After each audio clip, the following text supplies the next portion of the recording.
Je ne voulais pas y aller. C'est la vérité. Mais Camille m'a lancé ce regard, celui qui ne demande pas, ne supplie pas, ne menace pas, il attend. Et ce sont toujours les attentes tranquilles qui creusent le plus profondément. C'est ainsi que je me suis retrouvée à parcourir les routes sinueuses de Durham, devant les vieilles devantures de magasins en briques et la tour de l'horloge de l'université, me dirigeant directement vers un rassemblement auquel je n'avais aucun intérêt à assister. La réunion de famille de Camille n'était pas seulement une réunion, elle ne l'a jamais été. Sa mère, Judith, les appelait des retrouvailles, mais il s'agissait de représentations, de productions théâtrales annuelles où chaque détail était un accessoire destiné à rappeler à chacun qu'ils étaient censés être. Cette année, le scénario avait une nouvelle star, la petite sœur de Camille, Ivy, la nouvelle Harvard. Admettez qu'il y aurait des discours, probablement un gâteau, certainement trop de flashs d'appareils photo et au moins une histoire non sollicitée de l'oncle Reban sur le fait que le travail acharné porte toujours ses fruits. Je pouvais tout réciter par cœur et je n'avais même pas encore garé la voiture. J'ai jeté un coup d'œil à Camille. Sur le siège passager, elle fixait sa boucle d'oreille, les yeux fixés sur le reflet dans le rétroviseur. Son silence n'était pas froid, il était pratiqué, mesuré. Elle n'était pas en colère parce que je ne voulais pas y aller, elle ne voulait juste pas de scène. C'est un jour qu'elle a dit ce matin-là, « Présentez-vous, soyez agréable et laissez tomber ». Je ne lui ai pas dit que chaque visite au domicile de sa famille me donnait l'impression de porter la peau de quelqu'un d'autre trop serrée, des démangeaisons au mauvais endroit, et certainement pas la mienne. Au moment où nous atteignîmes la propriété de Reban à Raleigh, le soleil était déjà trop haut et trop chaud. L'allée était bordée de SUV et j'ai compté pas moins de 3 Tesla. Il y avait des ballons à la porte, rose, or et blanc aux couleurs de Harvard. J'ai deviné que même le panneau de bienvenue était brodé, « Félicitations, Ivy ». Les lettres s'enroulèrent comme si elles essayaient trop fort. Je suis sortie de la voiture et je me sentais déjà mal habillée. Camille a ajusté le col de ma chemise comme si j'étais une enfant, puis a souri, pas à moi, mais à l'illusion que nous étions censés entretenir. « Tu as l'air bien, dit-elle. Passons au travers de ça. » Au moment où nous avons franchi le seuil du jardin de Reban, je me suis rappelé pourquoi je détestais ces choses. Le rire résonnait trop fort. Tout sentait l'eau de Cologne chère et la viande grillée.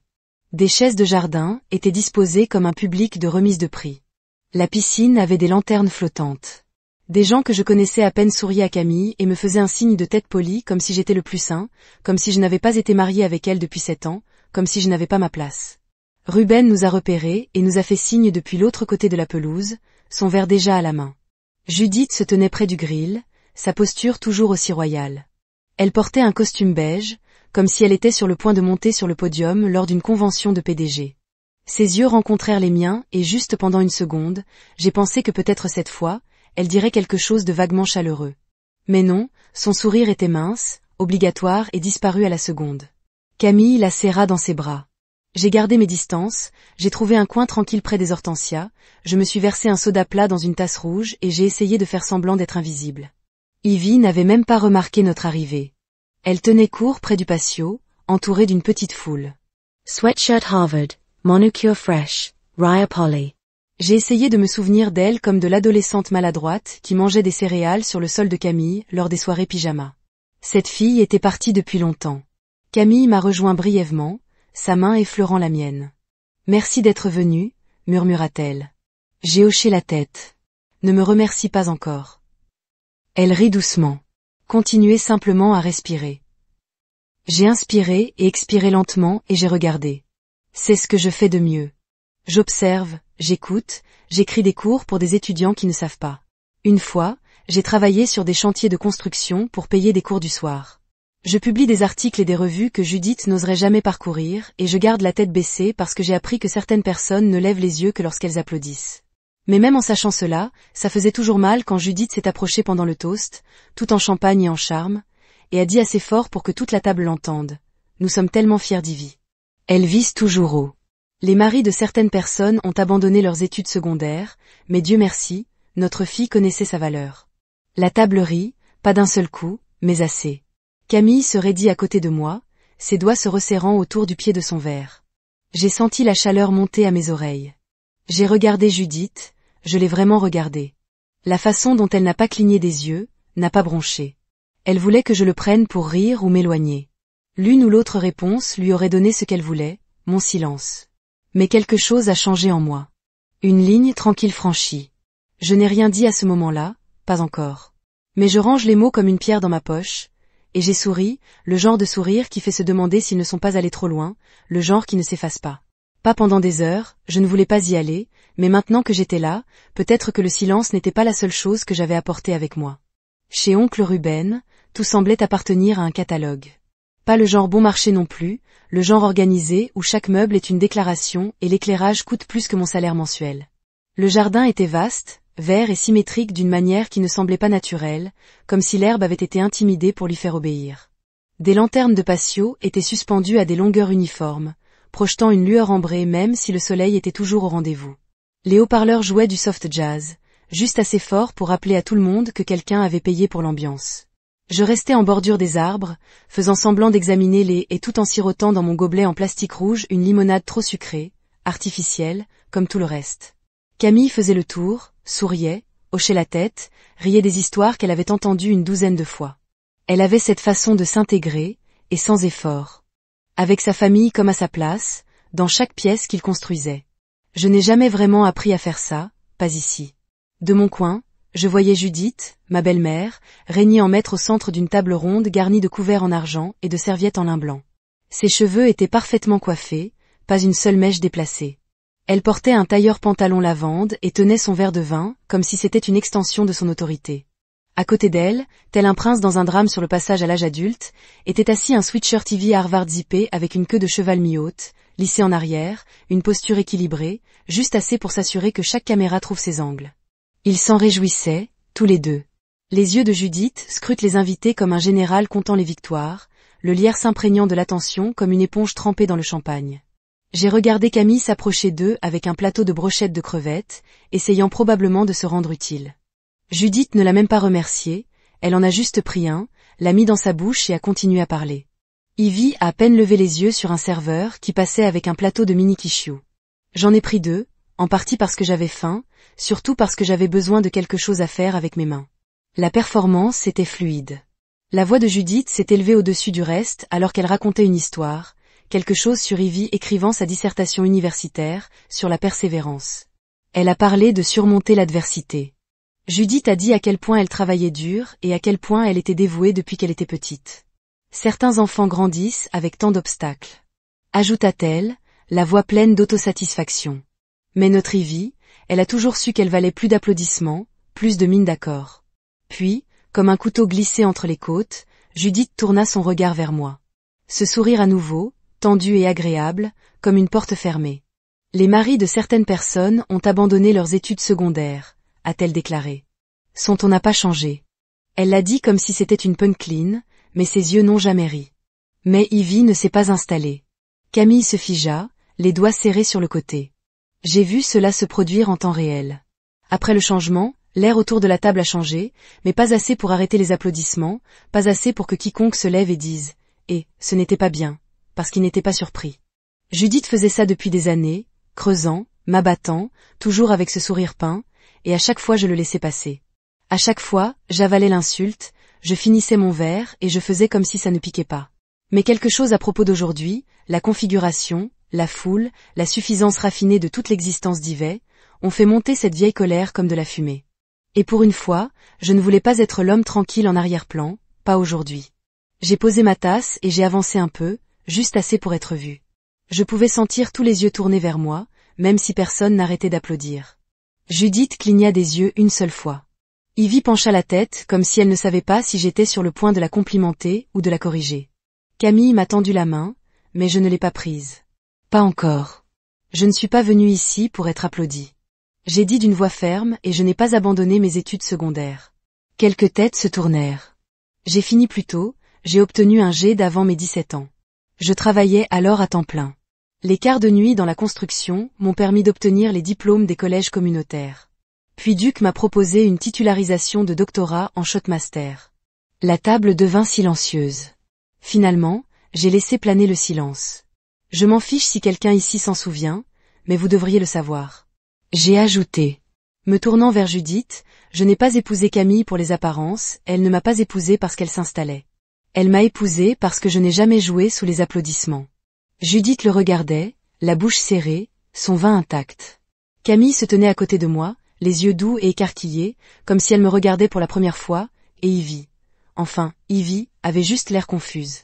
J'ai pris une inspiration, j'ai expiré lentement et j'ai fait un petit signe de tête. Certains courent après les applaudissements.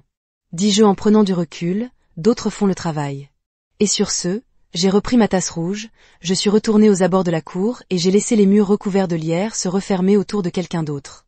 Pour une fois, je n'ai pas élevé la voix, je n'ai pas gonflé le torse et je n'ai pas cherché à faire tomber un micro.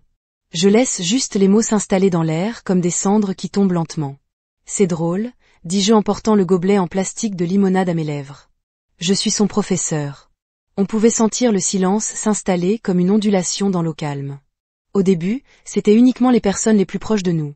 La femme de l'oncle Ruben, Mitsip, le gars avec l'écouteur Bluetooth qui n'arrêtait pas de hocher la tête même lorsque personne ne parlait. Puis cela s'est propagé à travers le patio, comme une conversation froide. Arrêtée, la musique semblait lointaine. L'enfant de quelqu'un a laissé tomber une glace et la douce éclaboussure sur le béton a semblé plus forte qu'elle n'aurait dû. Judith cligna lentement des yeux. J'ai vu son visage passer de la confusion polie à quelque chose de plus proche de l'horreur. Non, pas d'horreur. L'exposition comme si un projecteur l'avait frappé en plein dans la poitrine. La tête de Ivy se tourna vers moi. Sa bouche s'entr'ouvrit légèrement. Le sweatshirt Harvard lui parut soudain trop serré, comme s'il étouffait de l'intérieur. Camille était figée à côté de moi. Sa main flottait près de la mienne, mais ne la touchait pas. Je pouvais sentir son souffle se bloquer dans sa gorge. Elle avait l'air de vouloir dire quelque chose, mais je venais de bouleverser toute la pièce de théâtre et de démolir la toile de fond.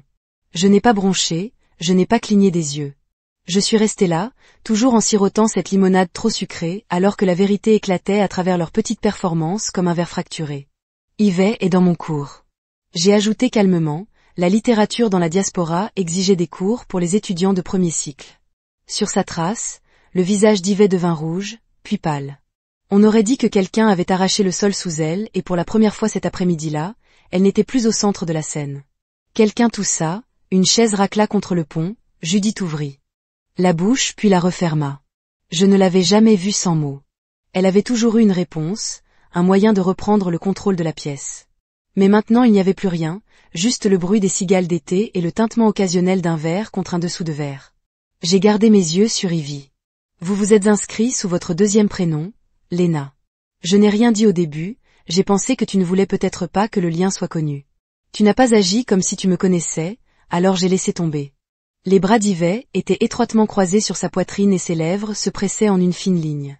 Elle avait l'air plus jeune que je ne l'avais jamais vue, comme une gamine, soudainement surprise allongée, les mains toujours dans le pot. Je ne lui ai donné aucun traitement spécial. Dis-je en me tournant légèrement pour que plus de gens puissent entendre.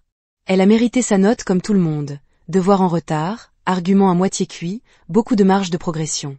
Mais elle s'est améliorée parce qu'elle le devait. Je ne lui ai rien donné. J'ai encore regardé Judith.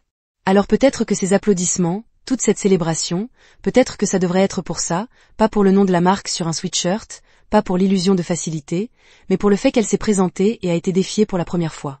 Peut-être que la main de Camille a enfin trouvé la mienne. Elle serra fort comme une ancre dans des eaux tumultueuses. Je ne savais pas si c'était de la gratitude ou de la peur, mais je ne me suis pas éloignée. Tu as fini ? Dit finalement Judith. Sa voix était fine, légèrement tremblante. Ce calme royal qu'elle portait, comme si une armure avait glissé. Elle avait l'air plus petite maintenant, plus calme. J'ai hoché la tête, je le suis, et juste comme ça. Le bruit revint lentement. Les gens bougeaient sur leurs sièges, les conversations reprenaient à voix basse. Ivy s'éloigna d'abord, les jambes raides, comme si elle essayait de se retenir, jusqu'à ce qu'elle atteigne un endroit privé. Camille a murmuré quelque chose à sa mère, je n'ai pas compris, puis m'a suivi jusqu'au bord de la cour. Elle n'a rien dit pendant un long moment, se contentant de rester à côté de moi près des hortensias, encore une fois, les yeux baissés. La fête avait repris, mais l'air était différent, comme si quelque chose de non dit avait enfin été nommé. Tu aurais pu me le dire, dit-elle doucement, pas accusatrice, juste fatiguée, qu'elle était dans ta classe. J'ai hoché la tête, j'aurais pu. Pourquoi tu ne l'as pas fait? J'y ai pensé parce que ce n'était pas à propos de moi ou de nous à ce moment-là. Il s'agissait pour elle d'apprendre qu'elle était en dehors de tout cela. Camille s'est tournée vers moi et aujourd'hui, j'ai jeté un coup d'œil au patio vers Judith, qui était maintenant assise les bras croisés, la mâchoire serrée. Aujourd'hui, le moment semble venu de rappeler à tous que la véritable croissance ne s'accompagne pas d'applaudissements. Elle n'a rien dit, mais sa main n'a jamais quitté la mienne. Nous sommes restés ainsi pendant un moment, regardant tous les deux la lueur des lanternes vaciller alors que le soleil plongeait sous la rangée d'arbres. Quelque part à l'intérieur, Ivy essayait probablement de donner un sens à ce qui venait de se passer. Peut-être qu'elle me détesterait pour ça, peut-être qu'elle comprendrait. Quoi qu'il en soit, je n'étais pas venu ici pour gagner un combat, mais je n'étais pas venu non plus pour en perdre un. Il ne le savait pas.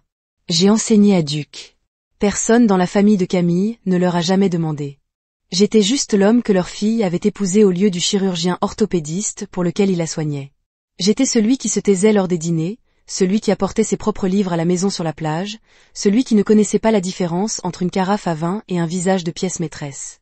Personne ne s'en souciait suffisamment pour me demander ce que je faisais et honnêtement, j'ai arrêté de proposer après la 3e ou la 4e réunion. Cela rendait le silence de la nuit dernière encore plus satisfaisant. Mais maintenant que je me trouvais dans le jardin, juste à l'extérieur de l'événement principal, le souvenir de cet événement palpitait encore dans ma poitrine. Ivy avait l'air d'avoir vu un fantôme. Camille n'avait pas dit grand-chose.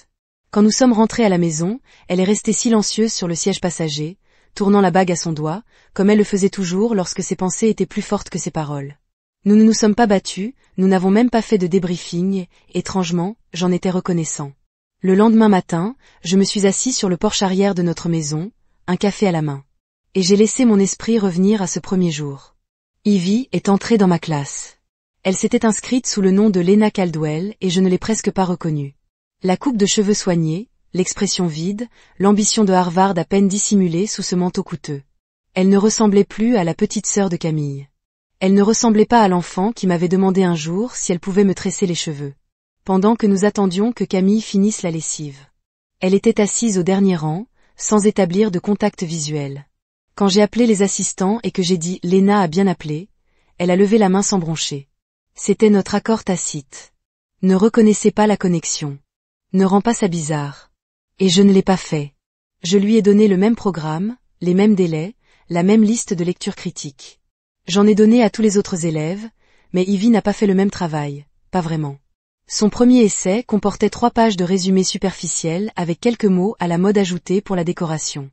Je lui ai donné assez, non pas parce que j'avais quelque chose à prouver, mais parce que ce n'était pas bon. Ses commentaires après les cours étaient coupés. Vous notez durement, a-t-elle dit un jour, pas même durement, juste durement, comme si elle testait encore les limites de ce qu'elle pouvait faire. Je me souviens avoir noté son 2e devoir tard dans la nuit. C'était sur Things Fall Apart. L'invite était simple, analyser le rôle du langage colonial dans la structure narrative d'Achab. La réponse d'Ivey, les personnages se sentaient distants parce que le livre essayait trop de paraître important. C'était sa thèse.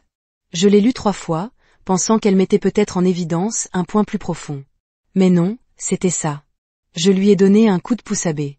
Elle est entrée en trombe dans les heures de bureau ce vendredi-là, même visage inexpressif, mais sa voix était chaleureuse, mais je sais que je ne suis pas ta préférée, mais c'est ridicule, a-t-elle dit en claquant son papier sur le bureau. Je m'y attendais. Passons en revue. J'ai répondu calmement. Et nous l'avons fait ligne par ligne, point par point. Je lui ai montré chaque argument vague, chaque affirmation non étayée, chaque phrase où elle se cachait derrière de vagues observations au lieu d'une véritable analyse. À la fin, elle se rassit sur la chaise, les bras croisés. Tu donnes l'impression que je n'ai pas essayé, j'ai haussé les épaules. Je dis que tu ne pensais pas qu'elle clignait des yeux. Quelle est la différence? Je la considérais alors non pas comme la sœur de Camille, ni comme l'enfant chéri de Judith, mais comme une étudiante assise en face de quelqu'un qui voyait clair dans le spectacle. Essayer, c'est faire le travail pour être considéré comme intelligent. Réfléchir, c'est poser des questions même lorsque personne ne nous regarde. Qui a atterri quelque part au plus profond. Je l'ai vu dans sa posture. Elle n'a pas parlé pendant 1 minute entière. Puis elle a demandé, que aurais-je dû dire à propos de la langue? Nous avons donc parlé pendant près de 40 minutes, non seulement d'un chab, mais d'identité vocale, de contrôle narratif. Nous ne parlions pas comme une famille, nous parlions comme des gens essayant de comprendre la même chose difficile. Après cela, Ivy n'a plus jamais mentionné les notes, mais son travail a légèrement changé. D'abord des arguments plus clairs, moins remplis, mais ensuite avec plus de force. Son dernier article sur Ursten, « Leurs yeux regardaient Dieu », était son meilleur. Elle n'essayait pas de paraître intelligente, elle essayait de comprendre, et cela faisait toute la différence. De retour dans le présent, je me suis promené de notre porche jusqu'à mon petit bureau à domicile et j'ai ouvert le tiroir où je gardais quelques devoirs d'étudiants dignes de mémoire. J'ai gardé le sien, non pas par sentiment, mais parce que cela a marqué un tournant pour elle, peut-être pour moi définitivement. C'est à ce moment-là que j'ai réalisé qu'Ivy ne voulait pas vraiment d'éducation. Pas vraiment. Elle voulait des applaudissements. Le genre que Judith distribuait, avec du champagne et des sacs cadeaux, le genre qui n'était pas nécessaire de gagner, il suffisait d'afficher une école Brandam, un CV soigné, un parcours organisé. Mais la vie, la vraie vie, ne vous fait pas une standing ovation pour votre présence et elle ne distribue rien. Quant à savoir comment s'asseoir à la bonne table, elle a dû l'apprendre et d'une manière ou d'une autre, j'ai dû l'enseigner tranquillement, sans faire exploser notre couverture. J'ai jeté un coup d'œil par la fenêtre, vers les rangées de briques de l'autre côté de la rue.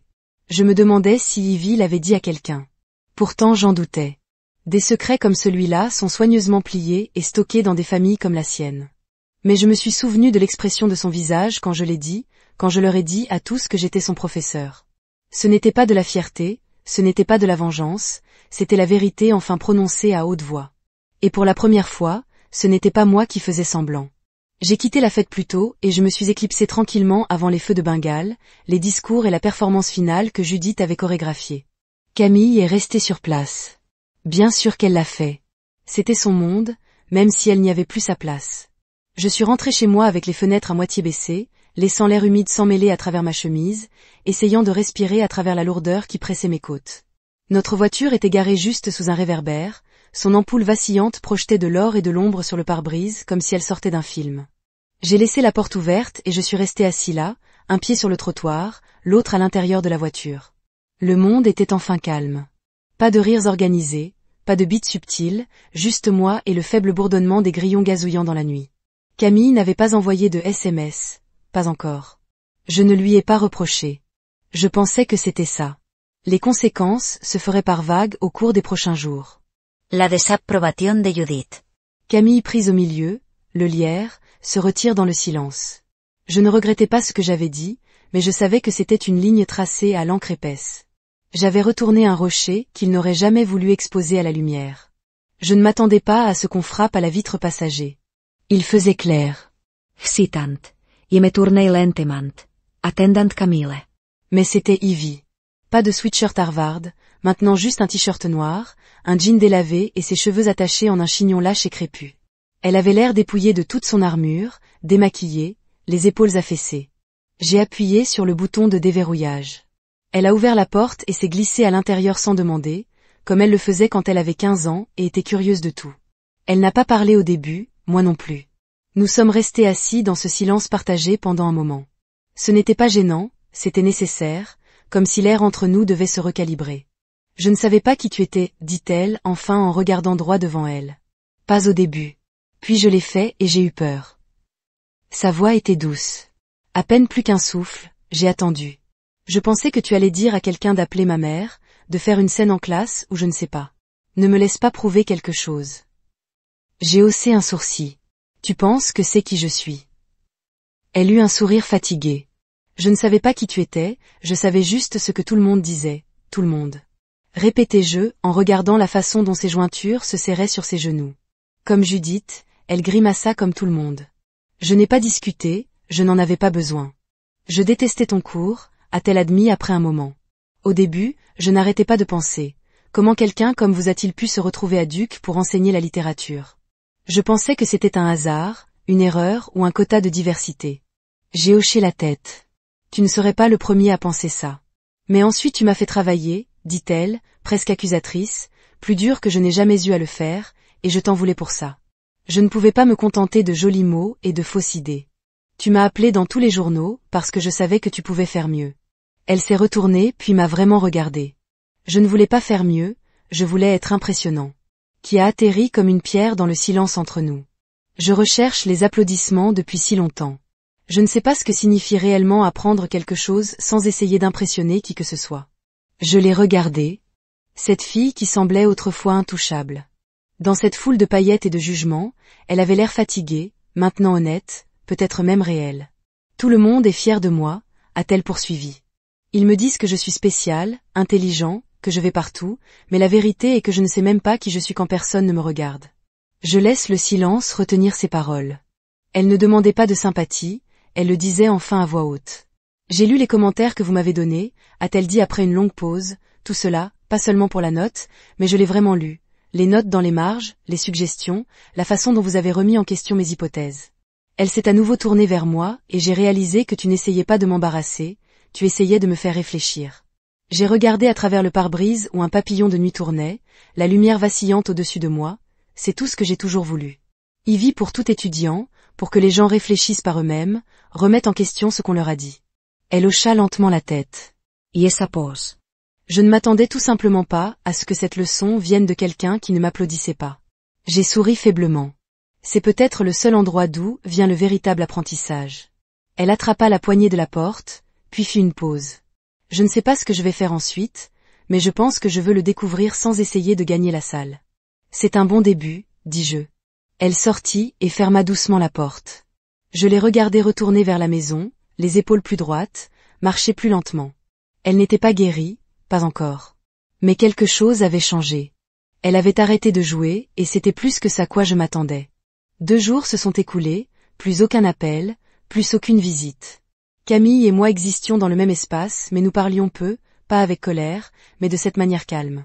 Les couples parlent parfois lorsqu'ils réfléchissent trop et ressentent encore plus. Elle a travaillé tard. J'ai cuisiné pour un. Le silence n'était pas froid, il était prudent. Puis vint l'email, pas de ligne d'objet, pas de salutation, juste une phrase dans le corps. Il y a des années qui posent des questions et des années qui répondent à Zora Neale Hurston, d'après le livre même que je m'étais assigné. Dans son dernier article, sous la citation, Yves Vin avait écrit que quelques lignes supplémentaires. Pas d'excuses, pas d'explications, pas de drame, juste de l'honnêteté jusqu'à la moelle. J'ai relu hier soir l'essai de Hurston, celui que tu as annoté. Je pensais que la littérature consistait à paraître intelligent. Maintenant, je pense qu'il s'agit de comprendre les gens, y compris soi-même. Je ne sais pas encore quelle année c'est pour moi, peut-être que ce sont les 2. Quoi qu'il en soit, merci de ne pas me laisser tranquille. C'était ça. Je l'ai lu 3 fois avant de déménager. Puis, sans vraiment réfléchir, je me suis levée, je suis entrée dans mon bureau et j'ai ouvert le tiroir sur le côté gauche de mon bureau. J'ai créé un nouveau dossier sur mon bureau intitulé Unspoken Things et j'y ai glissé son courrier électronique. Ce n'était pas sentimental, pas exactement. J'ai déjà reçu des notes de remerciement de la part d'étudiants. Je me souviens à peine du genre qui commence avec cher professeur Talbot et se termine par une variation de vous qui avez changé ma vie. Ils sont flatteurs mais oubliables. Celui d'Yvette était différent, parce qu'Ivy me connaissait, ou du moins, elle avait commencé à le faire. Elle avait vu la version de moi qui se démarquait des applaudissements, celle qui notait en silence, qui poussait plus fort lorsque les étudiants repoussaient, qui croyait au dur travail de découverte de soi, pas au théâtre de l'image de soi. Elle avait vu tout ça, et elle m'écrivait toujours. Ça voulait dire quelque chose. Je me suis assis sur ma chaise, mes doigts planant au-dessus du clavier. J'ai pensé à répondre, mais je ne l'ai pas fait. Pourtant, il y avait quelque chose de sacré dans le fait qu'elle n'ait pas écrit pour obtenir une réponse. Elle avait écrit pour elle-même. Plus tard dans l'après-midi, je me suis dirigé vers la petite librairie d'occasion située à 2 pâtés de maison du campus, du genre avec des étiquettes manuscrites, des étagères inégales et un propriétaire grincheux nommé Félix, qui ne se ragaillardissait que lorsque quelqu'un mentionnait Baldwin ou Morrison. Je ne cherchais rien de particulier. C'était une habitude que j'avais développée à l'école supérieure. Flâner dans les allées, laisser parler les épines, attendre que quelque chose m'appelle, et puis je l'ai vu, une copie usée de leurs yeux les regardait. Dieu a noté dans les marges le même ajout que j'avais utilisé en classe, le même que celui auquel Ivy avait fait référence dans son email. J'ai feuilleté les pages et la voilà, la page 112, soulignée à l'encre bleue décolorée. Il y a des années qui posent des questions et des années qui répondent.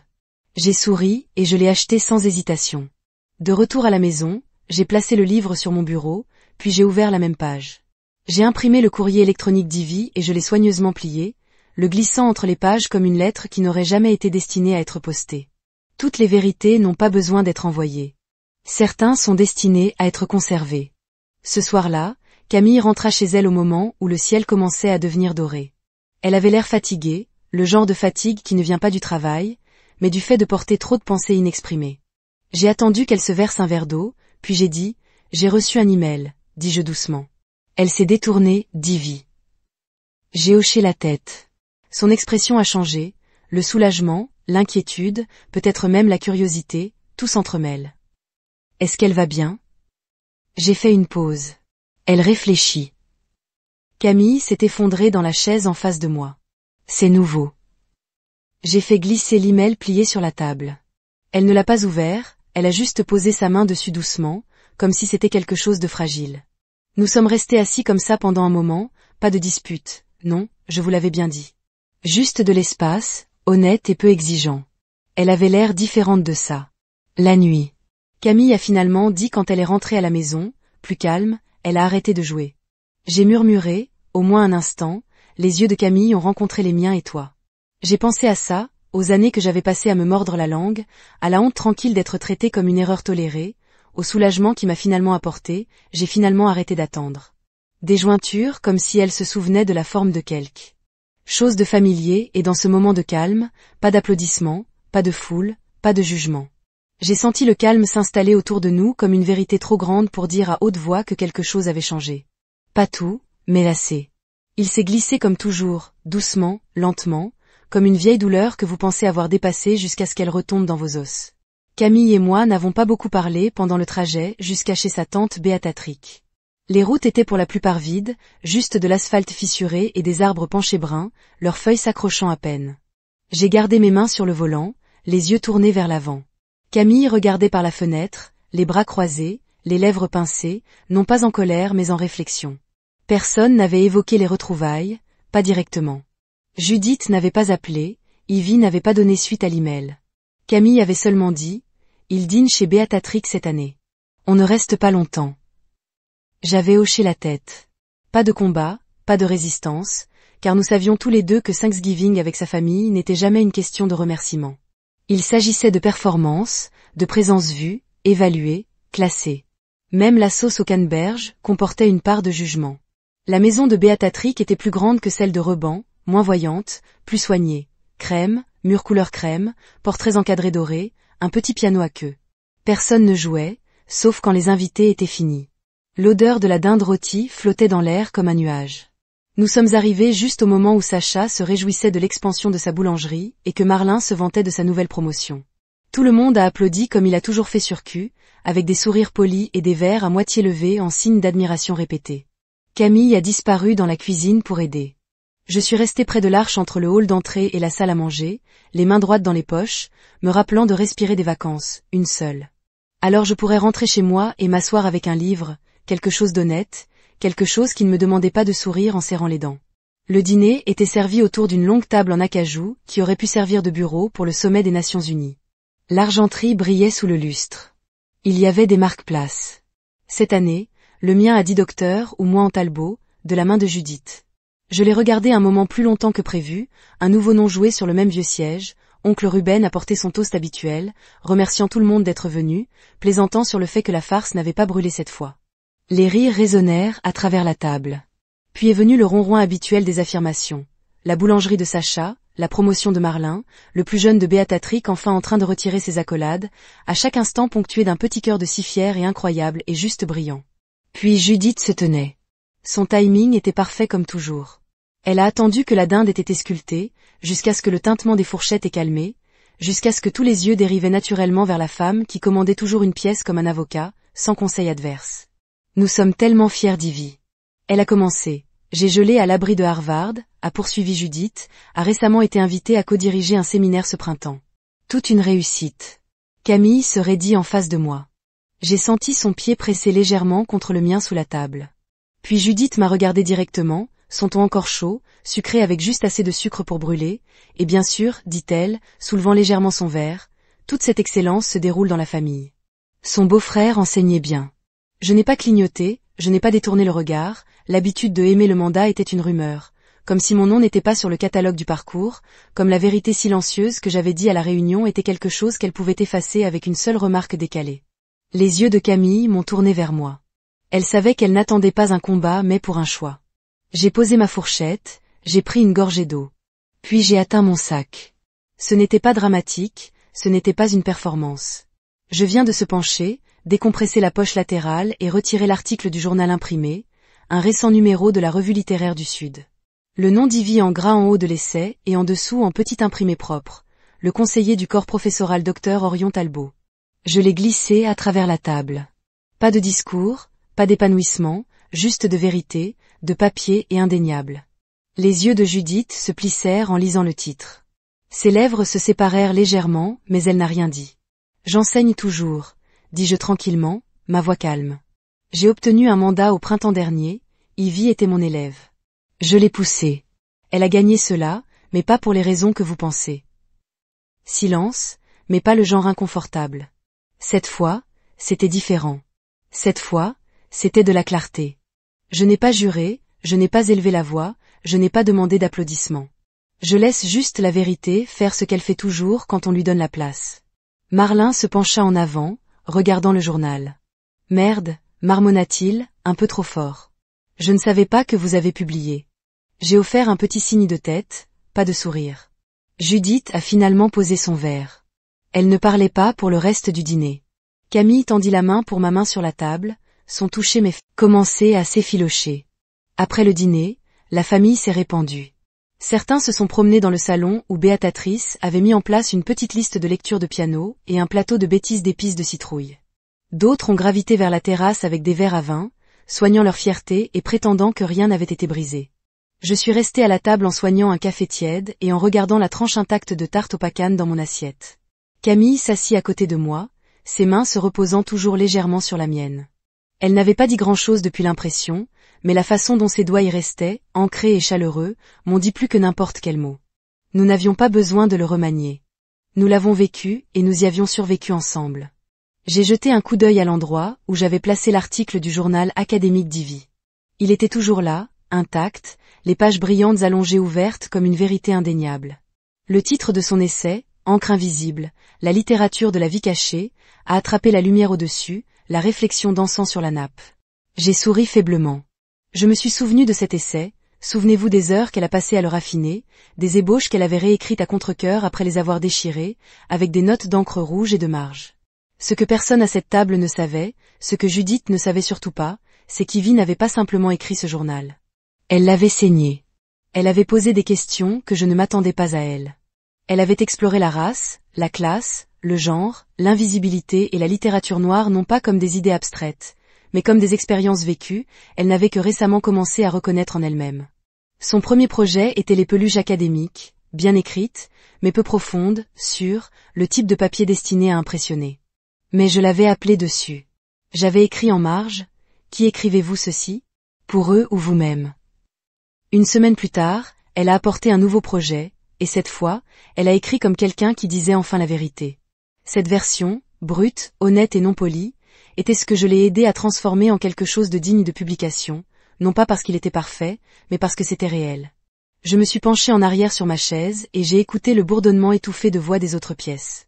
Judith était probablement quelque part en train de rediriger la soirée pour corriger les coutures de son contrôle, mais quelque chose en moi avait changé pour de bon. Plus de rétrécissement, plus avalé de la dignité pour maintenir la paix. Camille a finalement rompu le silence. Vous n'aviez pas à apporter ça, dit-elle tranquillement, hochant la tête vers le papier. Je sais, mais tu as fait, j'ai hoché la tête. Parce que je suis fatiguée de laisser les gens réécrire mon histoire, elle a donné un doux à réfléchi. Vous ne l'avez pas fait pour eux. Il n'était pas rentré dans une enveloppe brillante ou accompagné d'une crête estampillée. Pas de papier à en-tête d'université, pas de cursive sophistiqué, juste une enveloppe blanche ordinaire, adressée à la main avec mon nom écrit en très propre et délibéré. Une seconde, plus longtemps que je ne suis pas en train de l'ouvrir. Construit depuis des mois. Pas de salutation, non, cher Orion, juste une seule phrase écrite en haut de la page. Je n'ai plus peur de recommencer. Je laisse les mots s'installer avant de lire. Elle a écrit sur le fait de changer sa majeure, non pas par rébellion mais par clarté.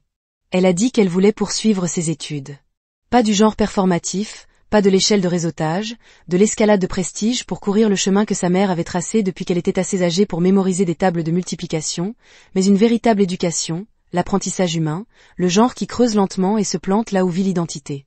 Je veux enseigner, a-t-elle écrit, non pas parce que j'ai des réponses, mais parce que j'ai finalement appris à poser de meilleures questions. Cette ligne m'a frappé plus fort que ce à quoi je m'attendais. Ce n'était pas le genre de phrase qu'une personne écrit pour applaudissement. C'était calme, honnête et ça m'a dit plus sur elle que n'importe quel prix GPA ou séminaire ne pouvait jamais. Elle m'a dit. Elle a relu Ursten à nouveau, cette fois sans épingle de surligneur ou le but de sembler perspicace. Elle vient de lire, assis avec les mots, laissez-les faire ce qu'ils étaient censés faire, bouger. Vous m'avez appris plus que quiconque applaudissait jamais. Elle a écrit parce que tu ne m'as pas laissé me cacher, tu ne m'as pas laissé côtier. Vous m'avez vu même lorsque j'essayais de disparaître dans les attentes. J'ai lu cette partie 2 fois, peut-être 3 fois. Elle a mis fin à la lettre avec une ligne dont je me souviendrai longtemps après que l'encre s'est estompée. Quoi que je devienne ensuite, ce sera parce que quelqu'un a osé voir la version de moi qui n'était pas déjà polie. Il n'y avait pas de signature, pas d'amour ivy, pas de post-script. Juste la lettre, juste la vérité. Je l'ai pliée doucement et je l'ai transportée dans mon étude. Sur mon étagère, la deuxième rangée par le bas, définissait une vieille copie utilisée de Leurs yeux regardaient Dieu. Je l'avais trouvée il y a des années dans un bac de magasin d'épargne, la couverture à moitié déchirée, ses pages griffonnées avec les notes de quelqu'un d'autre. Mais je l'ai gardée, non seulement à cause des paroles de Hursten, mais parce que cela m'a rappelé que la littérature vit plus longtemps quand elle est marquée, a vécu, interrogée. Je me suis retournée sur la page d'O. Jared. Là, il y avait à nouveau que la citation qu'Ivy avait utilisée dans son email. Il y a des années qui posent des questions et des années qui répondent. J'ai glissé sa lettre dans cet endroit exact et je me tenais là pendant un certain temps. Ce n'était pas une fermeture. Je ne voulais pas que ce soit.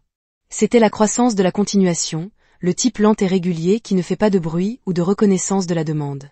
Plus tard dans la soirée, Camille m'a trouvé sur le porche arrière, une couverture de jet drapée sur ses épaules. Elle portait une tasse de thé et 2 serviettes pliées, une cachée sous une tranche de tarte chaude des pommes. J'ai fait un geste vers la chaise vide à côté de moi. Elle s'est assise, m'a dépassé le dessert et a pris une gorgée de sa simulation. Ça va? J'ai hoché la tête lentement, a reçu une lettre d'Ivy. Camille m'a regardé attentivement. Bonne nouvelle. Le meilleur, ai-je dit. Elle recommence à ses conditions cette fois. Camille sourit faiblement, ses doigts enroulés autour de la tasse comme si c'était quelque chose de délicat. Elle en avait besoin. Elle avait besoin d'eux. Se sentir vue, dis-je, et maintenant elle le fait. Le vent a bruissé les branches au-dessus de nous.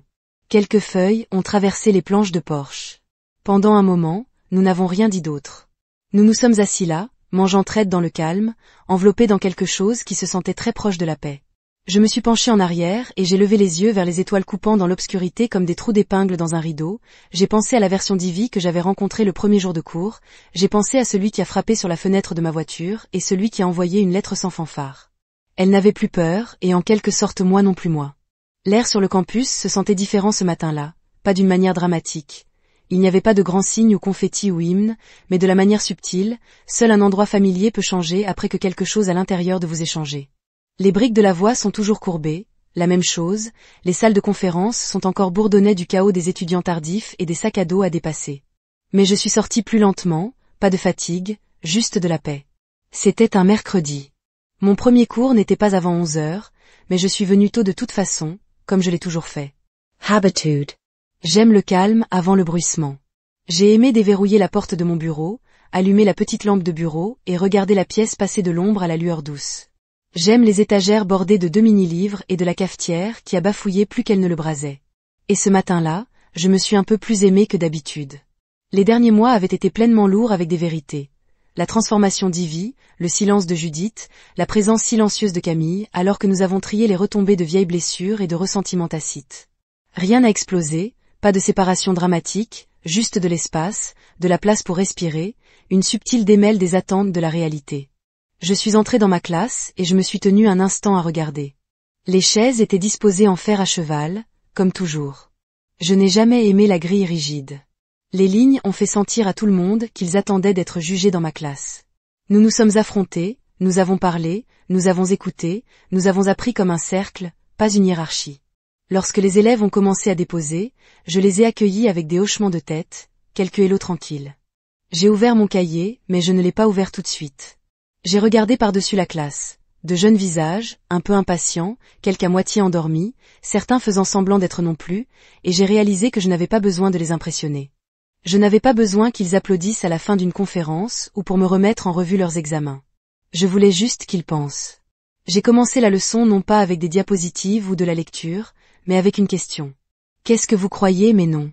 La pièce se déplaçait, certains clignotaient, certains souriaient nerveusement.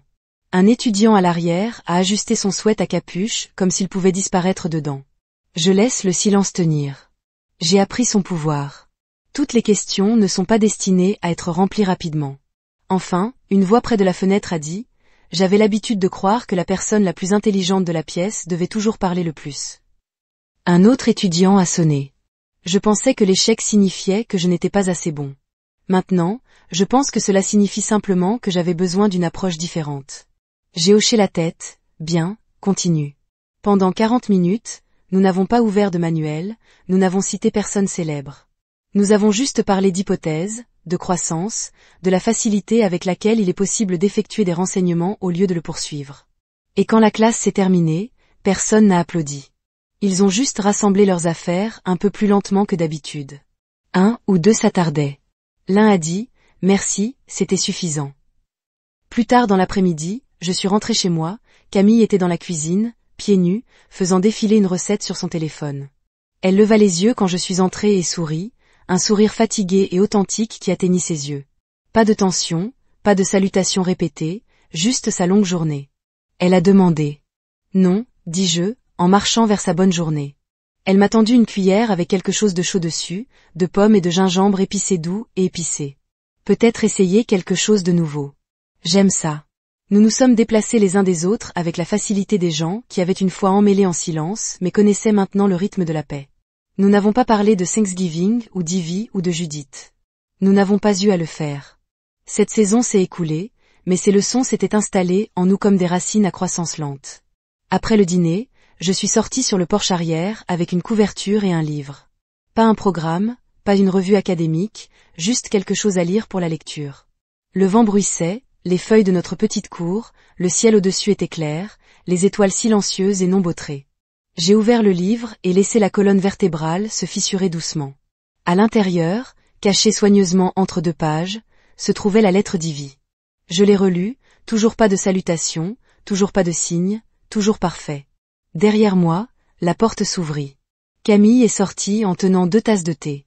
Elle m'a tendu un et s'est assise à côté de moi, le genou brossant le mien. Elle n'a pas demandé ce que je lisais, je n'ai pas proposé d'expliquer. Nous nous sommes assis comme ça, épaule-épaule, enveloppés dans le type de silence qui ne demande pas plus que ce qui est déjà là. Pour la première fois depuis des années, je me sentais comme si je n'essayais pas de prouver quoi que ce soit, pas pour elle, pas pour Judith, pas même pour moi-même. Je n'éclate à personne et je n'attendais pas d'être applaudi. J'étais juste vue, enfin selon mes propres termes.